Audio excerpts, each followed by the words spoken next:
L'hiver s'en vient, il commence à faire froid, donc on hivernise la roulotte et on vous montre les différentes étapes pour y parvenir. Donc on roule l'intro, puis on fait ça.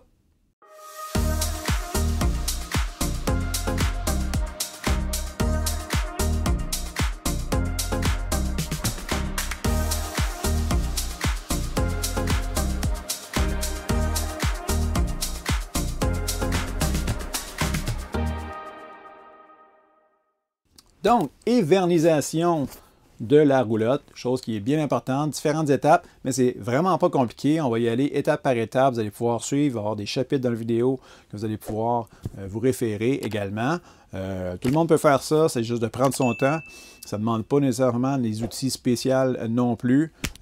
Donc, assez facile à faire pour tout le monde. Donc, première étape, il y a beaucoup de gens qui le font en dernier. Nous, on l'a fait en premier, je vous dirais, ménage et nettoyage de la roulotte. Donc, intérieur, extérieur.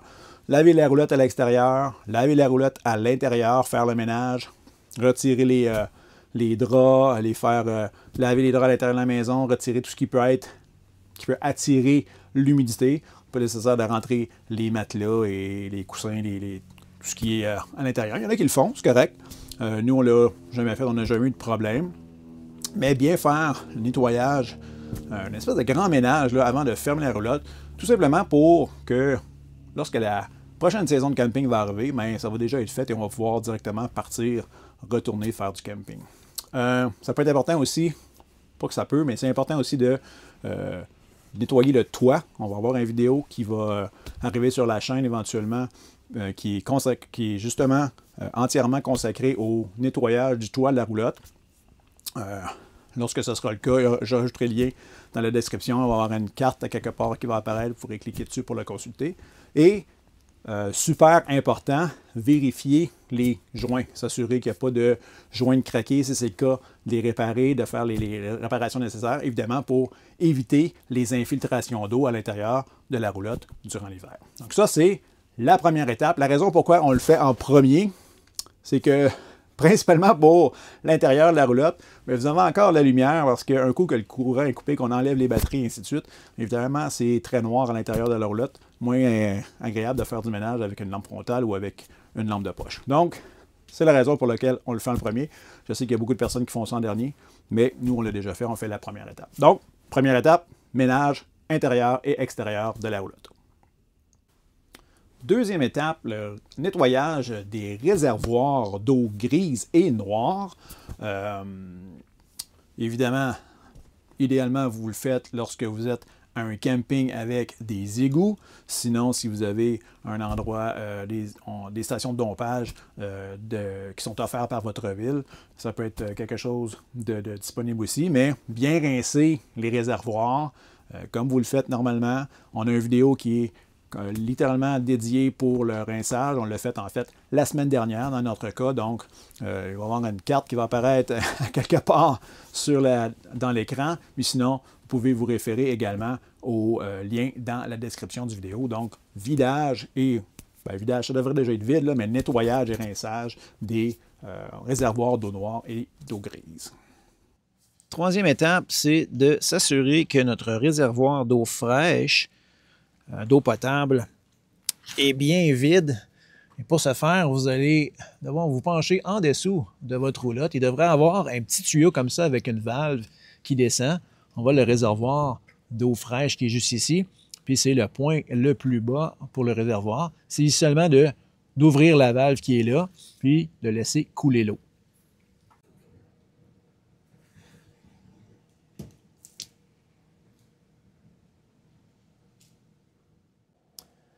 Quatrième étape, vider le réservoir d'eau chaude. Donc, évidemment, trouver le réservoir d'eau chaude sur votre roulotte. Peut être sur le côté. Nous, il est en arrière. Donc, ça va être seulement d'ouvrir la petite trappe. Toujours agréable à ouvrir. On enlève ça. On met ça de côté. Sans s'enfarger dans tout ce qui traîne. Ensuite de ça, ça va être de localiser l'anode, parce que c'est ce qui empêche, dans le fond, votre réservoir de se vider. C'est le bouchon, si on veut.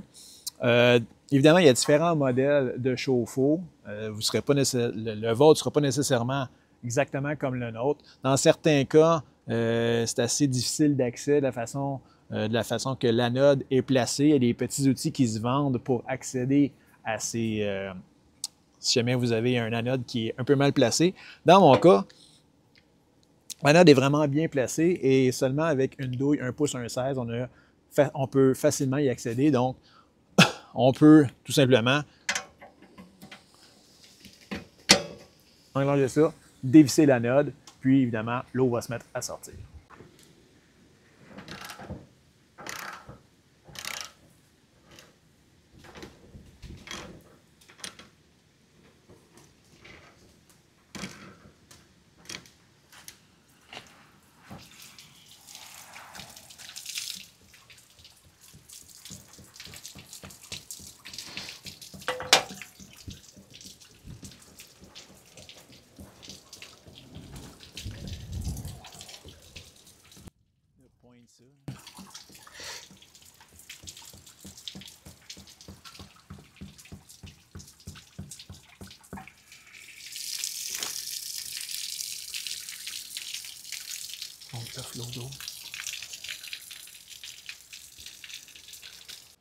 Donc, le bouchon, comme vous avez vu, évidemment, un coup que c'est enlevé, ça se met à couler. Le petit levier que j'ai levé, c'est évidemment ce qui permet de relâcher la pression à l'intérieur du réservoir. Puis évidemment, quand vous levez ça, bien, vous allez voir que l'eau va se mettre à couler beaucoup plus.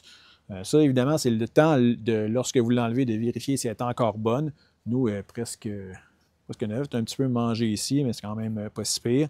Donc, si vous êtes pour la réutiliser, vous pouvez tout simplement la laisser dans le bas de votre réservoir comme ça. Peut-être, avant de faire ça, on va enlever l'excédent d'eau puis essuyer ça pour que ça soit trempe pour rien. Mais vous pouvez la garder pour l'année prochaine. Évidemment, si elle est vraiment plus bonne, bien, ça sera de la remplacer. Ça ne se vend pas très cher, là, quelque chose, là, une vingtaine de dollars. Là, vous en avez 2 sur Amazon, donc c'est un investissement. Ça protège en fait votre chauffe-eau. Comme vous voyez, là, ce qui est attaqué, dans le fond, c'est que plutôt que de faire rouiller votre chauffe-eau, ça va s'attaquer, dans le fond, à l'anode. Donc, bien important d'en avoir une bonne. 5e étape, le bypass du réservoir d'eau chaude. Là, ça va être de trouver où est-ce qu'il est votre réservoir d'eau chaude. Souvent, c'est toujours un endroit qui est super agréable, à quelque part caché. Comme vous voyez, nous, c'est en dessous des lits superposés. Donc, il va peut-être avoir une planche à dévisser pour accéder au réservoir d'eau chaude. On est à l'arrière de la roulotte complètement. Marie-Maude va me donner la caméra. Je vais vous montrer ce que ça a de l'air. Voici ce que ça a de l'air, notre petit réservoir d'eau chaude. On va tenir la lumière, fait noir un peu dans ce trou-là. Il y a différents modèles encore là de réservoirs d'eau chaude, comme on disait tout à l'heure. Dans notre cas, on a seulement 2 valves. On a une valve qui est ici, on a une valve qui est en bas, avec un tuyau entre les deux.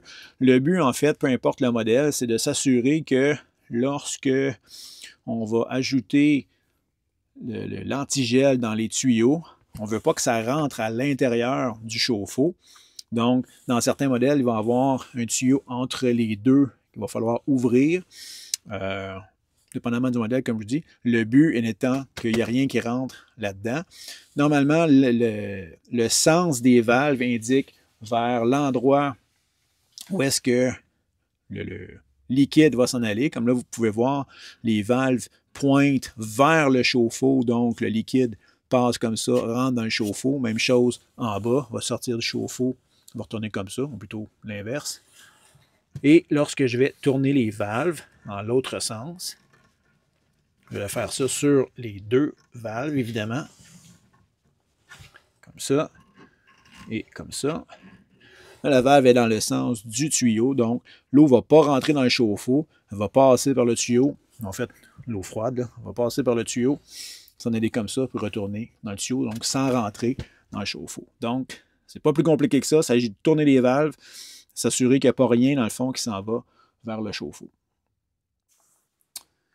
6e étape, c'est une étape qui comprend plusieurs. Rien de compliqué. Il s'agit de vider les tuyaux d'eau. Donc, on va s'assurer d'ouvrir tous les robinets en première étape, en premier lieu. On va aller faire d'autres petits trucs par rapport à ça dehors par la suite. Mais première chose, on ouvre tous les robinets. Et là, on n'oublie pas aucun robinet. Le robinet dans la cuisine, la salle de bain, la toilette, on appuie sur la pédale pour être sûr qu'il n'y a pas d'eau qui circule. La douche, si vous avez une douche extérieure, même chose, vous allez devoir faire. Nous, on ne l'a pas. On a une petite douche, mais on n'a pas de robinet en tant que tel. Ça fait des robinets, même chose. Ceux qui ont des plus grosses roulottes, là, qui ont des laveuses inclus dans la roulotte, il y a quelque chose, évidemment, à regarder là aussi. Il ne faut jamais oublier ces tuyaux-là non plus. Donc, on va faire ça. On va commencer par l'évier. On ouvre l'eau chaude et l'eau froide, les deux. S'assurer qu'il n'y a pas rien qui coule. Il y en a eu à peine, là, mais c'est correct. On ouvre ça. On s'en va dans la salle de bain. On fait la même chose avec l'évier de la salle de bain. Donc, on rouvre ça à fond. On est correct, on n'a pas rien qui coule. La toilette. Rien qui coule non plus. Puis, la douche, ne pas oublier. Tout ouvert. Merveilleux. Voyez-vous, il y a de l'eau ici qui s'en vient dans le tube.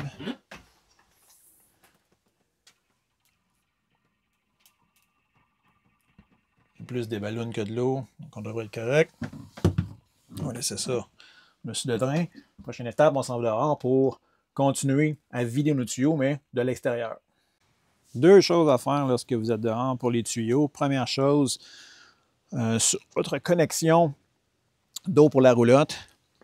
Normalement, souvent, il y a une espèce de petit washer en rubber avec un truc en métal. Vous enlevez ça, vous regardez à l'intérieur de la connexion, vous allez voir, il y a un petit bouton. Vous appuyez sur ce petit bouton-là. Faites attention, ça se peut qu'il y ait de l'eau qui ressorte de là, mais bien appuyé sur le bouton. Oui, il y a un petit peu d'eau qui est sortie. Vous essuyez ce qui sort de là. Bien important de vider, dans le fond, ce petit tuyau-là. Autre portion à faire à l'extérieur pour s'assurer que les tuyaux sont bien vides, c'est de trouver le point le plus bas dans les tuyaux. Normalement, ça devrait être à quelque part en dessous, près des réservoirs, soit à l'arrière ou vers le milieu de votre roulotte. Ça devrait ressembler à ça ici. C'est deux petits bouts de tuyaux, dans le fond, qui pendent, qui sortent comme ça de votre roulotte, avec des bouchons vissés en dessous. Il s'agit tout simplement de les dévisser et de laisser s'égoutter l'eau. Lorsqu'il n'y a plus rien qui coule, bien, on peut revisser, évidemment, les petits bouchons.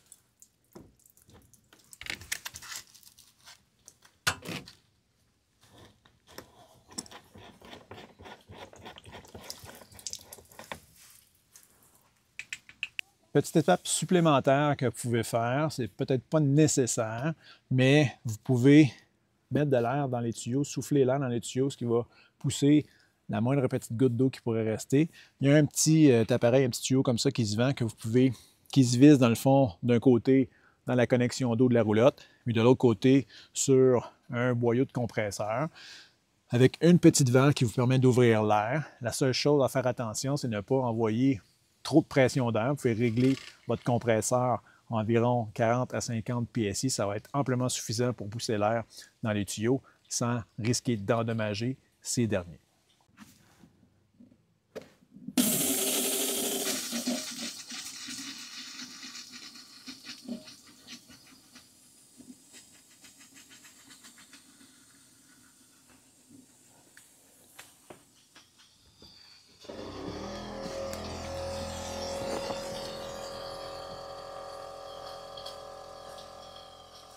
Septième étape, un coup qu'on sait qu'il n'y a plus d'eau à l'intérieur de nos tuyaux, on va pressuriser le système. En fait, c'est le temps de mettre de l'antigel dans les tuyaux. Et on va faire ça avec la pompe à eau de la roulotte. Donc, il va s'agir de trouver la pompe à eau. Normalement, ça devrait être en dessous de l'évier principal. Il s'agit de la trouver.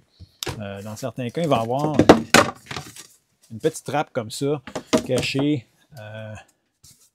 Normalement, un coup que vous l'enlevez, ça devrait être en arrière. Nous, c'est déjà enlevé. Là, on se sert de cet espace-là comme un espace d'arrangement supplémentaire parce que si je fais de la lumière un peu, comme vous allez voir, la pompe n'est pas là. Dans notre cas, elle est vraiment, vraiment mal placée. Elle est... J'ai enlevé le dernier tiroir de notre armoire, comme vous voyez. Elle est juste ici, en dessous du tiroir. Donc, vraiment mal placée. Vous devriez avoir sur votre système une valve comme ça ici. Oh, pardon, je viens de fermer la lumière. Une valve comme ça ici, avec un tuyau connecté dessus, qui, lorsque vous tournez la valve, plutôt que de prendre l'eau du système d'eau, la pompe va tirer l'eau, dans le fond, de ce tuyau-là. Et le tuyau, dans le fond, vous le mettez dans votre galon d'antigel. Pour notre part, notre constructeur de roulotte était assez radin, si on veut, point de vue de la longueur de tuyau. C'est la longueur de tuyau qu'il nous a donné. Puis, comme vous voyez, à l'emplacement où est-ce que la pompe allait, c'est impossible que je me rende pour mettre ça dans mon galon d'antigel. Donc, c'est quelque chose qu'on va changer. Je veux éventuellement changer ça, mais de façon temporaire. J'ai été acheter ce petit tuyau-là dans un magasin de roulotte. Il s'agit de déconnecter de sur la pompe le tuyau qui est connecté dessus, connecter celui-là. Puis là, bien, avec la longueur de ce tuyau-là, on va être capable d'aller pomper l'antigel. Donc, comme vous pouvez voir, j'ai déconnecté le tuyau qui est juste là pour brancher le tuyau clair. De façon que ça fonctionne sur ce type de pompe-là. C'est une flow jet, vous voyez, c'est la même chose de ce côté-là, -là, c'est plus facile à voir.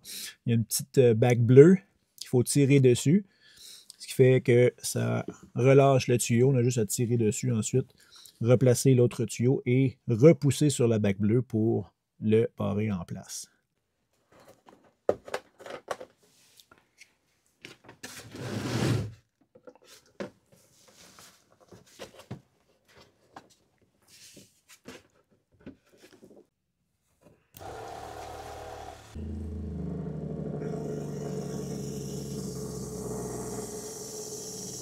Donc, on a pressurisé le système avec la pompe. Comme vous avez vu, la pompe tire le liquide d'antigel directement dans le système. La pompe a arrêté de fonctionner, ça veut dire que les tuyaux sont pleins.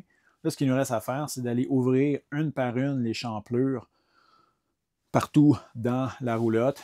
N'oubliez pas, si vous avez des champlures extérieures, de faire la même chose. Donc, on va commencer avec l'évier de la cuisine, on va faire l'évier de la salle de bain, la douche, la toilette, partout, pour s'assurer qu'il n'y a plus d'eau dans les tuyaux et c'est du liquide antigel, dans le fond, qui sort. Lorsque ça commence à sortir rose, bien, vous pouvez commencer à fermer, vous pouvez fermer le robinet, on devrait être correct. Faites ça avec l'eau froide et l'eau chaude, encore, même principe.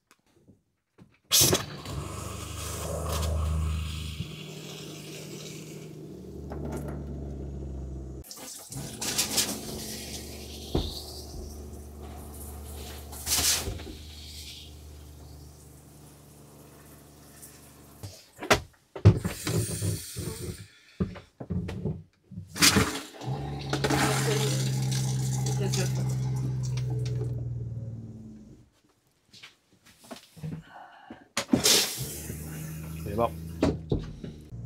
Pour la toilette, laissez une petite quantité d'antigel au fond afin de protéger le joint d'étanchéité et éviter qu'il ne devienne sec. Un coup qu'on a fait le tour avec les différentes champlures, on va juste s'assurer d'ajouter un petit peu d'antigel dans les éviers, juste pour remplir la pétrape. Donc, dans la cuisine, dans la salle de bain, même chose.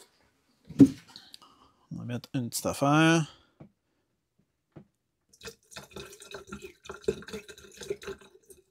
Juste pour dire. Et avec une guenille, on va s'assurer juste de venir essuyer l'excédent d'antigel pour éviter que ça tache encore plus notre évier qui est taché par le soleil. Dernière étape pour cette grosse étape, j'avais dit que ça en était une grosse. Ne pas oublier deux choses. Un, fermer la pompe. Donc, on avait ouvert la pompe tantôt pour se servir de la pompe afin de pressuriser le système avec du liquide antigel. Là, on doit ne pas oublier de la fermer et de replacer la valve si vous aviez une valve sur votre système que vous aviez déplacée pour diriger vers le tuyau qui allait vers le galon d'antigel, de replacer la valve comme elle était au départ pour utiliser le système de tuyauterie normal, ou si, comme dans mon cas, vous aviez déconnecté un tuyau pour brancher un tuyau comme celui-ci, mais de redébrancher celui-là et de reconnecter celui qui était là originalement. 8e étape, et c'en est une assez facile. Si vous avez des appareils à l'intérieur de la roulotte qui fonctionnent avec des batteries, des lumières, des lampes de poche, n'importe quoi qui a des batteries à l'intérieur, je vous suggère fortement de les rentrer à l'intérieur de la maison. Question de ne pas avoir de mauvaises surprises au printemps. Alors, des batteries qui ont coulé dans les appareils, surtout si c'est des appareils qu'on n'utilise pas pendant longtemps, on les rentre à l'intérieur, on enlève les batteries, on les met dans un sac Ziploc à la limite avec l'appareil, puis on les réinsérera au printemps prochain. Ça va vous éviter d'avoir des batteries qui coulent, d'endommager les appareils. Certaines personnes vont rentrer des équipements électroniques comme les télévisions, des trucs comme ça. Nous, on l'a toujours laissé dans la roulotte, on n'a jamais eu de problème, donc à vous de voir quel est votre niveau de confort. Autre chose, à l'intérieur de la roulotte, question de finaliser, là, si vous avez évidemment fini votre ménage, les stores comme ça. Je vous invite fortement de fermer tous les stores à l'intérieur de la roulotte, question d'éviter que le soleil rentre à l'intérieur de la roulotte et vienne ternir les couleurs, soit sur les murs, les ameublements, ou les rideaux, ou les armoires, peu importe. Le soleil peut avoir des effets quand même assez dommageables à long terme. Comme vous avez vu notre évier tantôt, lorsqu'on était en prendre possession, les stores n'avaient pas été fermés, puis bon, on voit ce que ça donnait. Là. Il y a du jaune un peu partout. C'est pas super beau. Si vous avez une solution, entre autres, pour essayer d'arranger ça, faites-nous en part dans les commentaires. Ça va nous faire plaisir de corriger cette petite couleur jaunâtre sur notre évier de cuisine. Dernière chose, le frigo. Vous pouvez le faire maintenant ou revenir par la suite à l'intérieur, un coup qu'on aura coupé le courant. Mais je vous suggère fortement de laisser votre frigo ouvert. Évidemment, là, on voit qu'il y a de la lumière encore parce que le courant est encore connecté. Mais vous avez un petit levier, normalement sur les frigos, qui est très pratique pour ça. On met le levier comme ça, on referme les portes. Ça va juste laisser un petit espace juste ici pour laisser aérer le frigo. Évidemment, on va couper le courant à l'intérieur de la roulotte, donc le frigo va se fermer. Et un frigo qui ne roule pas, ben, c'est idéal de laisser ouvert, question d'éviter qu'il y ait des odeurs à l'intérieur du frigo l'année d'après. J'ai presque oublié un petit quelque chose pour cette étape. Si jamais vous avez un maxer au-dessus de votre évent de douche, ça peut être une bonne idée de le laisser ouvert. Juste une petite affaire, question qu'il y ait une circulation d'air à l'intérieur de la roulotte. Ça va aider, évidemment, pour prévenir les moisissures. Parlant d'humidité, vous pouvez utiliser ces trucs-là qui se vendent un peu partout. Pas très cher. Un petit sac pour attirer l'excès d'humidité. Il faut en mettre dans la roulotte, un en avant, un en arrière, par exemple. Puis ça va aider, évidemment, l'humidité va attaquer ce truc-là plutôt que d'attaquer n'importe quoi d'autre dans votre roulotte. Étape numéro 9, s'assurer que les bonbonnes de propane sont bien fermées. Et pas nécessaire de les enlever là, sur la roulotte. Vous pouvez les laisser sur la roulotte. Je sais qu'il y en a qui vont les enlever, mais c'est vraiment pas quelque chose de nécessaire. Si vous les enlevez, vous pouvez les mettre à quelque part comme en dessous d'un balcon, question qu'ils soient à l'abri des intempéries. Sinon, avec un couvert comme celui-là, évidemment, vos bonbonnes de propane vont être protégées de la glace qui peut se former. Les tuyaux aussi qui connectent sur les bonbonnes vont être protégés également. Et si vous n'avez pas ce genre de couvert-là sur vos bonbonnes, bien, je vous suggère fortement de vous procurer ça. Ce n'est pas non seulement pour les protéger de la pluie et du beau temps, mais des hasards, des débris qui peuvent arriver sur la route, des trucs qui peuvent revoler et atteindre vos bonbonnes. Juste un petit couvert comme ça qu'on enlève. Il y a un binder que j'avais déjà enlevé là, qui tient le couvert en place. Donc, on s'assure que les bonbonnes sont bien fermées. Sûr de bien fermer les valves, les deux. Pas nécessaire de rien déconnecter, mais on s'assure que tout est fermé. Pas plus compliqué que ça. Pas obligé de les enlever. Moi, il faut que je les enlève quand même. Mais je vais les remettre par la place parce que j'ai des sensors en dessous des bonbonnes que je veux rentrer à l'intérieur puisque ça fonctionne la batterie. On revient un peu à ce qu'on disait à l'intérieur. Mais sinon, je vais les replacer sur la roulotte puis ils vont rester là pour l'hiver. Étape numéro 10, enlevez les batteries de votre roulotte. Donc, on débranche. Si votre roulotte est branchée dans le courant de votre maison, par exemple, vous pouvez la débrancher. Puis, on enlève les batteries. La plupart des roulottes vont avoir des batteries, des boîtes de batteries qui vont ressembler à ça, avec une strap qui fait le tour. On enlève la strap. Vous voyez, j'ai enlevé mes bonbonnes, question qu'on ait plus d'espace. J'avais mes sensors enlevés. Deux petites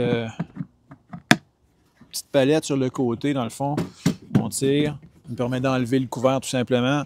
Puis, on déconnecte la batterie à l'intérieur. Soit vous allez avoir besoin d'un tournevis pour dévisser les bornes ou une petite clé à molette pour dévisser les bornes et déconnecter les fils de la roulotte. Nous, notre système est un peu spécial. Vous allez voir ça dans une vidéo future sur la chaîne. On a construit une boîte un peu spéciale pour avoir une plus grande capacité de batterie. Les boîtes comme ça, ça ne faisait pas pour ce qu'on voulait faire, mais le principe reste le même. On enlève les batteries sur la roulotte, on les rentre à l'intérieur de la maison, que ce soit au chaud durant l'hiver, et conseil que je vous donne, de les brancher sur un chargeur de batterie intelligent. Donc, le chargeur, lui, va maintenir les batteries à un bon niveau de charge. Pas nécessairement nécessaire de les brancher tout l'hiver, pendant toute la durée de l'hiver, mais au moins de les brancher une bonne portion de l'hiver. Question que les batteries soient à un bon stade l'année d'après. Évidemment, au printemps, tout ce qu'on a à faire, c'est de reprendre les batteries et les remettre à l'intérieur. Nous, le chargeur qu'on utilise, c'est un Noco 2x2, donc on peut brancher deux batteries en même temps pour les deux batteries qu'on a dans notre roulotte. C'est un chargeur qui est un peu dispendieux, par contre, il arrive souvent en spécial. Ça vaut la peine, c'est un des meilleurs chargeurs sur le marché. Je pourrais vous le montrer un peu plus tard. Donc, on enlève les batteries, on rentre ça à l'intérieur, puis on passe à la prochaine étape.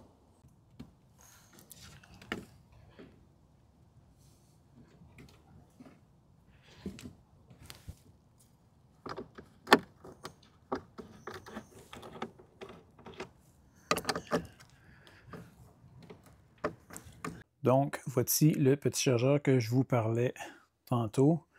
Chargeur Noco Genius 2x2. Dans le fond, c'est un 2 ports avec les pinces qu'on branche sur les bornes de la batterie.